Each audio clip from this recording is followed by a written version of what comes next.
लगातार 8 दिनों की तेजी के बाद आज भारतीय बाजारों में एक डिसेंट फॉल देखने को मिला। इंडेक्स की बात करें तो निफ्टी में जहां 165 पॉइंट्स की गिरावट हुई, वहीं सेंसेक्स में भी 500 पॉइंट्स की गिरावट देखी गई। और इस गिरावट से लगातार 8 दिनों की तेजी का जो मोमेंटम बना हुआ था वो आज ब्रेक हो गया। अब क्योंकि भारतीय बाजार चाहे वो निफ्टी हो या सेंसेक्स या बैंक निफ्टी, सभी ऑल टाइम हाई पर ट्रेड कर रहे हैं। ऐसे में कोई एक न्यूज़ माहौल बदल सकती है और इन्वेस्टर्स जिन्होंने लोअर लेवल्स पर खरीदारी की होगी वो प्रॉफिट बुक करना सही समझते हैं। अब ऐसे में लोगों के मन में ये सवाल आएगा कि हमारे मार्केट में तो सब अच्छा चल रहा है, ना तो कोई बड़ा इवेंट है, ना ही कोई ऐसा डेटा सामने आया है जिसके चलते बाजार हल्के होना चाहते हैं।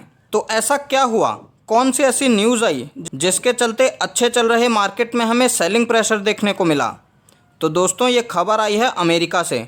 कल अमेरिकन बाजार के इंडेक्स डो जोन्स में हमें 1% की गिरावट देखने को मिली। वहीं नैस्डैक में भी लगभग 1% की गिरावट देखने को मिली। इसके साथ ही यूरोपियन मार्केट भी कल के दिन प्रेशर में दिखे, जिसके चलते आज भारतीय बाजारों में भी गैप डाउन ओपनिंग के चांसेस बने हुए थे और इंडेक्स में प्रेशर क्रिएट हुआ और निफ्टी गैप डाउन ओपन हुआ। हालांकि ओपन होते ही थोड़ी रिकवरी देखने को मिली, लेकिन फिर एक बार बियर्स ने मार्केट को अपने कंट्रोल में लिया और क्लोजिंग हमें लोअर लेवल्स पर ही देखने को मिली। और अमेरिकन बाजार की गिरावट के पीछे का रीज़न अगर हम देखें तो वहाँ एक बड़ा इवेंट होने वाला है। 25-26 जुलाई को एफओएमसी की बैठक है, जिसमें ये अनुमान लगाया जा रहा है कि 25 बेसिस पॉइंट का एक रेट हाइक हो सकता है। और इतना ही नहीं, साल ख़त्म होने तक एक और रेट हाइक देखने को मिल सकता है। अब एक्सपर्ट्स का मानना है कि इस बार और अगली बार 25 बेसिस पॉइंट्स के 2 रेट हाइक हो सकते हैं, लेकिन अगर इसी बार सीधा 50 बेसिस पॉइंट्स का रेट हाइक हुआ तो क्या? तो मार्केट जब भी अनसर्टेन होता है तो ऐसे में short term investors profit book करना ही बेहतर समझते हैं। अब ऐसे में कई लोग ये सोच रहे होंगे कि व्हाट्स नेक्स्ट, हमें क्या करना चाहिए। कुछ लोग ऐसे होंगे जिन्होंने अभी तक मार्केट में एंट्री ही नहीं की होगी और ये गिरावट देखकर वो सोचेंगे कि क्या ये सही समय है मार्केट में एंट्री करने का, या थोड़ा और रुक जाएं, एक बार मार्केट स्टेबल हो जाए तो हम मार्केट में एंट्री करेंगे। तो मैं आपको बता दूं कि मार्केट कभी स्टेबल होगा ही नहीं। इतनी सारी इंटरनल न्यूज़ होती हैं, एक्सटर्नल न्यूज़ होती हैं, और मार्केट किस न्यूज़ पर कैसा रिएक्ट करेगा ये कोई नहीं जानता। इसीलिए आपको परफेक्ट टाइमिंग का वेट नहीं करना चाहिए, क्योंकि परफेक्ट टाइमिंग कभी मार्केट में आती ही नहीं है। तो मार्केट में एंट्री कैसे करें? ऐसे में आपको फंडामेंटली स्ट्रॉन्ग स्टॉक्स को अपनी वॉच लिस्ट में ऐड रखना चाहिए, और जब भी मार्केट में ऐसी गिरावट होती है तो आप धीरे धीरे उन स्टॉक्स में ख़रीदारी कर सकते हैं। और वो जो इस उम्मीद में थे कि अब जल्दी ही रेट कट शुरू हो जाएंगे, उनका इंतज़ार अभी और लंबा हो गया है और शायद से अब रेट कट नेक्स्ट ईयर ही हों। साथ ही अब फोकस होगा फेड चेयरमैन जेरोम पॉवेल जी पर कि उनकी कमेंट्री कैसी रहती है। अगर पॉजिटिव कमेंट्री होती है तो बाज़ार में रिकवरी होगी, और अगर थोड़ी भी नेगेटिव कमेंट्री होती है तो बाज़ार को प्रॉफिट बुकिंग का मौका मिल जाएगा। वैसे भी मार्केट टॉप पर है, और जब भी मार्केट टॉप पर होता है तो एक भी नेगेटिव न्यूज़ मार्केट में गिरावट का कारण बन सकती है। बाकी देखिए, भारतीय मार्केट अमेरिकन बाज़ार की तुलना में ज़्यादा स्ट्रॉन्ग नज़र आ रहे हैं। ऐसे में आपको पैनिक नहीं करना चाहिए। शॉर्ट टर्म में 200-500 पॉइंट्स की गिरावट हो सकती है, लेकिन लॉन्ग टर्म में हमारा मार्केट ऊपर ही जाने वाला है। ऐसे में आपको ऐसी गिरावट जब भी हो तो पैनिक करने के बजाय इसे अपॉर्चुनिटी की तरह देखना चाहिए, जिसमें आप अच्छे स्टॉक्स को सस्ते दाम पर खरीद सकते हैं। तो अब सवाल ये है कि कौन से स्टॉक्स को खरीदें। तो इसे आसान बनाने के लिए आपको स्टॉक्स की स्टेजेस को समझना होगा। इसमें 3 स्टेजेस होती हैं।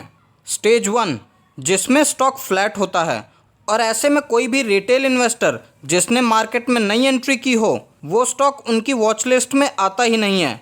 फिर आती है स्टेज 2, यानी कि जब स्टॉक में रैली आती है और तब ये स्टॉक रिटेल इन्वेस्टर की नज़र में आता है और वो उसे अपनी वॉच लिस्ट में ऐड करते हैं।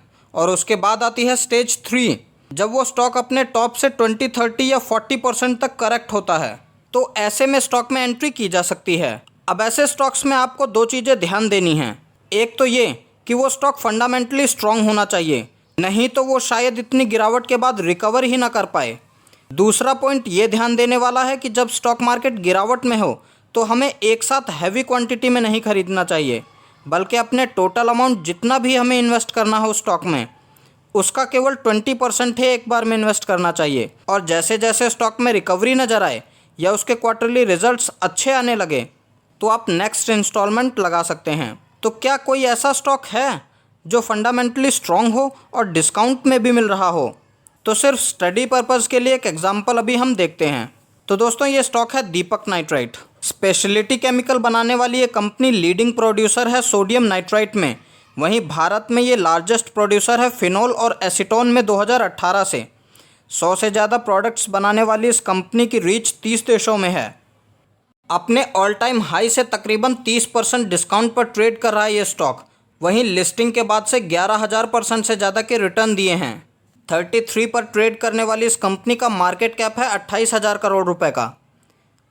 इसका ROCE देखें तो 30% का है, वहीं ROE 22.9% का है। बात करें रिजर्व्स एंड बोरोइंग्स की तो कंपनी के पास 4,000 करोड़ के रिजर्व्स हैं, वहीं 73 करोड़ की बोरोइंग्स भी हैं। जबकि अगर हम कंपनी का शेयर होल्डिंग पैटर्न देखें तो 49% की हिस्सेदारी प्रमोटर्स के पास है, जबकि 7% का स्टेक FI ओन करते हैं। वहीं DIs की हिस्सेदारी इसमें 15% की है। बात करें पब्लिक की तो 28% की हिस्सेदारी पब्लिक के पास भी है। और इसमें नोट करने वाली बात यह है कि मार्च क्वार्टर में DIs ने अपना स्टेक इंक्रीज़ किया है। तो दोस्तों इसी तरह आपको भी स्टॉक्स को स्टडी करना है। तो दोस्तों यही था आज की गिरावट के पीछे का मेन रीज़न, जिसे हमने आपको आसान भाषा में समझाने की कोशिश की। और अगर आपको ये वीडियो पसंद आया हो तो इस वीडियो को लाइक कीजिए, शेयर कीजिए अपने दोस्तों को। आपके एक लाइक से हमारा कॉन्फिडेंस बूस्ट होता है और हमें मोटिवेशन मिलता है ऐसे इन्फॉर्मेटिव वीडियोज़ बनाने का। और इस गिरावट में आप कौन से स्टॉक्स बाय करने वाले हैं हमें कमेंट करके ज़रूर बताइए। और हाँ दोस्तों, अगर आपके पास अभी तक डीमैट अकाउंट नहीं है तो इंडिया के नंबर 1 ब्रोकर के साथ आप अपना डीमैट अकाउंट ओपन कर सकते हैं और उसका लिंक आपको नीचे डिस्क्रिप्शन बॉक्स में मिल जाएगा। तो आप अपना डीमैट अकाउंट नीचे दिए गए लिंक से ओपन करके अपनी इन्वेस्टमेंट की जर्नी को शुरू कर सकते हैं। और हाँ दोस्तों, चैनल को सब्सक्राइब करके बेल आइकन को प्रेस कर दीजिए ताकि ऐसे इन्फॉर्मेटिव वीडियोज़ का नोटिफिकेशन आपको मिलता रहे जैसे ही हम कोई भी नई वीडियो अपलोड करते हैं। मिलते हैं एक और नई इन्फॉर्मेटिव वीडियो में, तब तक के लिए स्टे इन्वेस्टेड।